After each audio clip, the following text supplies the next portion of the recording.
Un simple coup de pouce révolutionne l'art du rasage.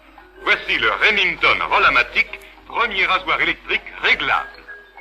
Quelle que soit votre barbe, vous obtenez le rasage le plus rapide, le plus net et le plus doux avec le Remington Rollamatic à grande surface de coupe. Réglez-le pour votre barbe et rasez-vous sur mesure.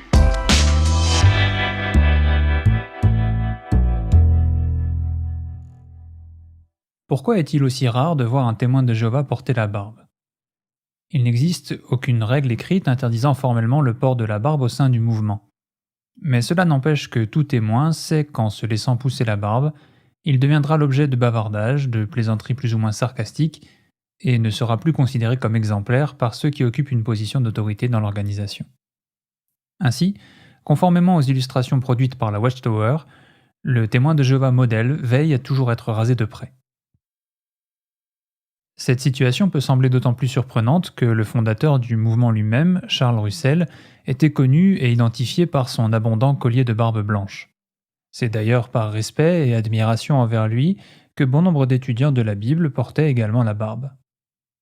Ainsi, à cette époque, le port de la barbe était parfaitement toléré et constituait même dans une certaine mesure un signe d'appartenance à la Watchtower.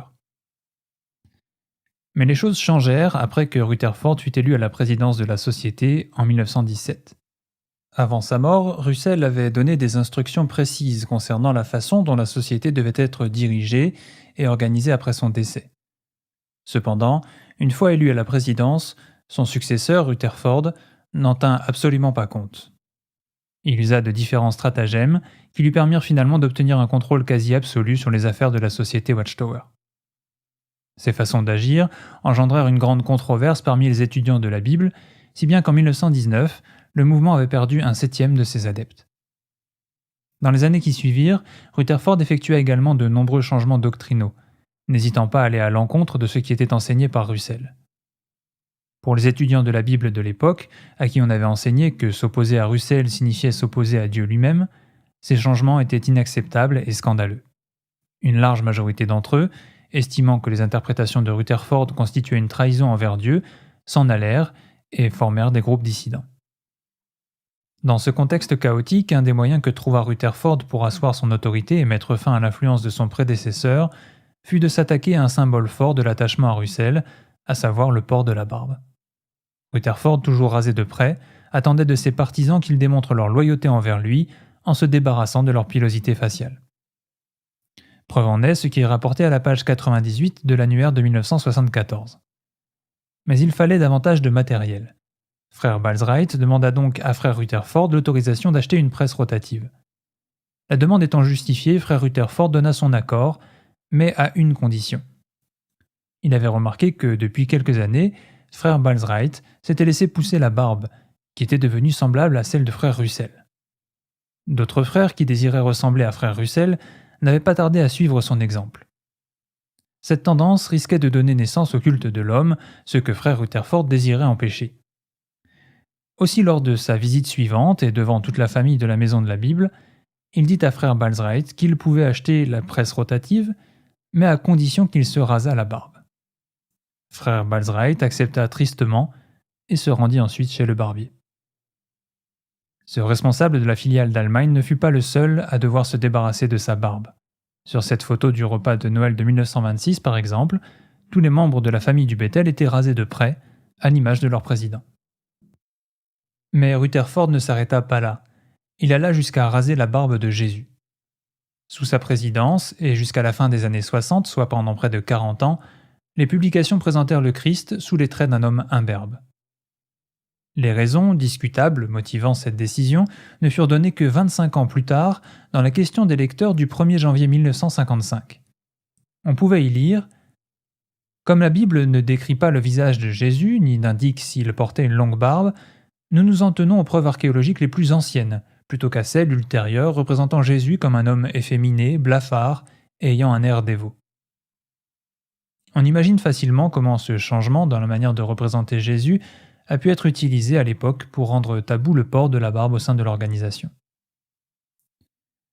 Témoin de l'efficacité de cette manœuvre, en 1963, un article intitulé « Éviter les questions inutiles » mentionnait la question suivante concernant les conditions de vie dans le paradis. Les hommes porteront-ils de nouveau des barbes? Si cela était encore nécessaire, cette question, posée sous de faux airs innocents, établissait qu'il n'était pas envisageable aujourd'hui pour un homme de porter la barbe, et que cela ne redeviendrait éventuellement possible que dans le monde nouveau. Le rejet du port de la barbe était progressivement et tacitement devenu une norme au sein du mouvement. Un témoin qui faisait preuve de fidélité envers la société Watchtower ne laissait pas pousser sa barbe. Si l'origine de cette règle a été oubliée avec le temps, il est évident que la culture du rejet de la barbe domine encore largement aujourd'hui parmi les témoins de Jéhovah. Presque 15 ans après avoir expliqué les raisons pour lesquelles Jésus était imberbe, les hommes à la tête de la Watchtower estimèrent que la barbe de Jésus était finalement autorisée à repousser. Allant complètement à l'encontre des arguments avancés en 1955, la question des lecteurs du 15 février 1969 expliquait ainsi que c'est la Bible qui fournit le témoignage le plus digne de foi à ce sujet. Un nouvel examen sérieux de cette question nous révèle que Jésus avait effectivement une barbe. Selon les dirigeants de l'époque, la Bible n'était plus muette au sujet de la pilosité faciale du Christ et les preuves archéologiques qu'il avait rendu imberbe précédemment devaient maintenant être considérées comme des contrefaçons ou pire encore, des représentations païennes. Si Jésus avait retrouvé sa barbe, il n'était pas question pour autant pour les témoins de l'époque de pouvoir la porter librement. Profitant de la peur suscitée par le mouvement hippie au cours des années 60, la Watchtower trouva une nouvelle excuse pour renforcer dans l'esprit de ses adeptes l'idée selon laquelle le port de la barbe était inapproprié. Toujours dans la question des lecteurs du 15 février 1969, voici ce qui était expliqué. Depuis ces dernières années, l'homme qui porte une barbe ou de longs cheveux attire immédiatement l'attention sur lui dans de nombreux pays. Il risque d'être malencontreusement classé, dans l'esprit de la plupart des gens, dans la catégorie des extrémistes ou des individus révoltés contre la société. Les ministres de Dieu ne veulent pas, par leur aspect, détourner de leur ministère l'attention des gens ou empêcher quelqu'un d'écouter la vérité. Si cette déclaration ne fixait pas de règles à proprement parler, elle venait confirmer une idée déjà bien ancrée dans les esprits des adeptes, le port de la barbe n'est pas digne d'un ministre de Dieu. Pour enfoncer le clou, l'article se terminait sur la phrase suivante : « Dans le paradis restauré sur la terre, il ne serait pas étonnant que les hommes portent de nouveau la barbe de façon parfaite, à l'instar d'Adam en Éden. » Cette déclaration, qui, soit dit en passant, répondait à la question précédemment qualifiée d'inutile par la tour de garde de 1963, rappelait indirectement aux témoins que s'il restait possible qu'ils puissent un jour porter la barbe, cela n'aurait définitivement pas lieu dans ce système.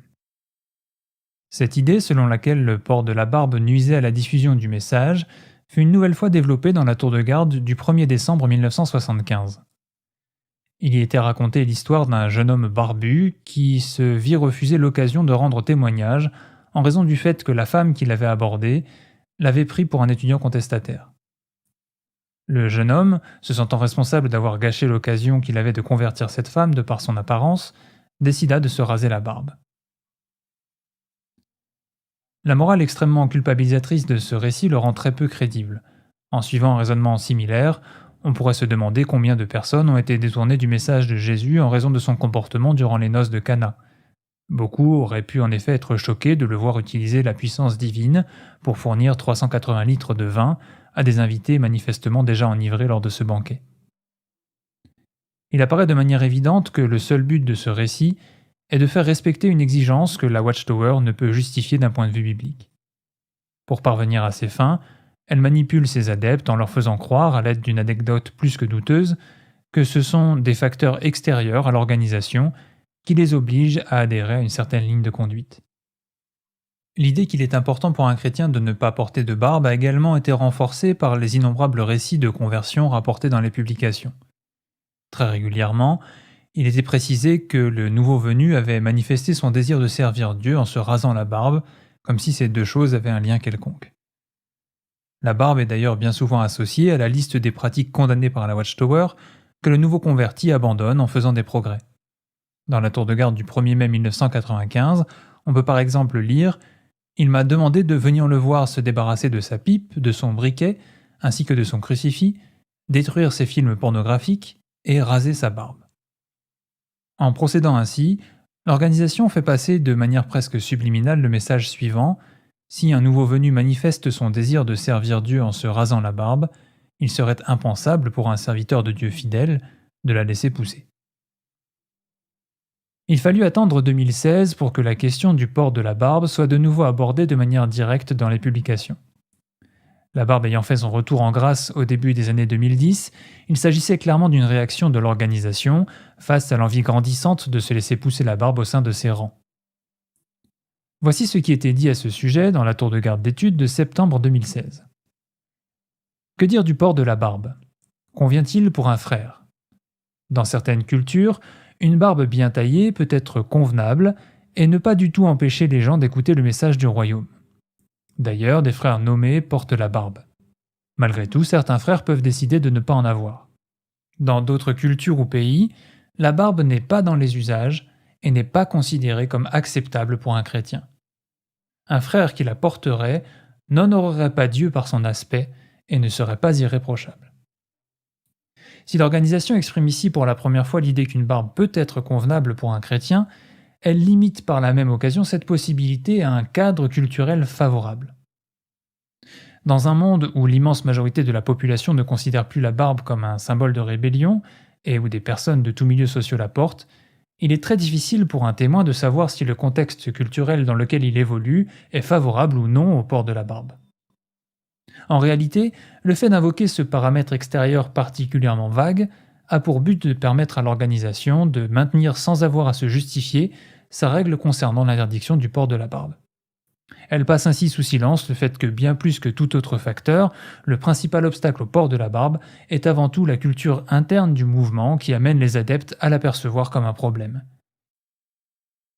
Renforçant ce préjugé propre à la Watchtower, dès le mois suivant lors du broadcasting, Stephen Lett avançait de nouveau l'idée que le port de la barbe était révélateur d'un manque d'égard pour les autres. Ce que montre ce verset, c'est que si nous avons un droit, mais que ce droit risque de faire trébucher quelqu'un, nous nous retenons de l'exercer. Au verset 13 du même chapitre, l'apôtre Paul a écrit qu'il ne mangerait plus jamais de viande si cela faisait trébucher son frère. Comme Paul, et pour ne citer que quelques exemples, sommes-nous disposés à renoncer à nos droits concernant le port de la barbe, l'utilisation d'un maquillage voyant, la consommation d'alcool, s'il y a ne serait-ce qu'un risque de faire trébucher quelqu'un? Aujourd'hui encore, l'organisation continue de publier de nombreuses illustrations et témoignages qui mettent en avant l'idée qu'un bon chrétien ne doit pas porter la barbe. Ma barbe est devenue un bouc, puis une moustache. Fini la drogue, l'alcool, la cigarette et les grossièretés. Elle met également en scène des ressuscités dans le monde nouveau qui se débarrassent de leur barbe lorsqu'ils commencent à se soumettre aux exigences divines. Tout ceci participe clairement à renforcer l'idée selon laquelle un homme fidèle à Dieu et à son organisation ne peut décemment porter la barbe. La question de la place de la barbe chez les témoins de Jéhovah peut sembler être un détail, mais elle s'avère en réalité être particulièrement instructive au sujet de la manière de fonctionner et de penser de l'organisation. Elle souligne le caractère arbitraire et changeant des doctrines qu'elle enseigne et le fait que ses dirigeants n'ont aucun scrupule à utiliser la Bible selon leurs préférences et leurs objectifs du moment. Elle révèle le niveau particulièrement élevé de contrôle exercé par la Watchtower sur ses adeptes, ainsi que l'extraordinaire pression que cette dernière leur fait subir par l'intermédiaire du groupe. Le port de la barbe est en effet loin d'être le seul domaine concerné. La Watchtower régente et surveille de près les vêtements que portent ses adeptes, leurs relations sociales, leurs loisirs et leur manière d'occuper leur temps, pour ne citer que ces exemples. Lorsque l'on considère honnêtement la façon dont l'organisation des témoins de Jéhovah fonctionne, il est difficile de ne pas penser aux reproches formulés par Jésus à l'encontre des pharisiens, qui suivaient avant tout des traditions humaines et des commandements d'hommes.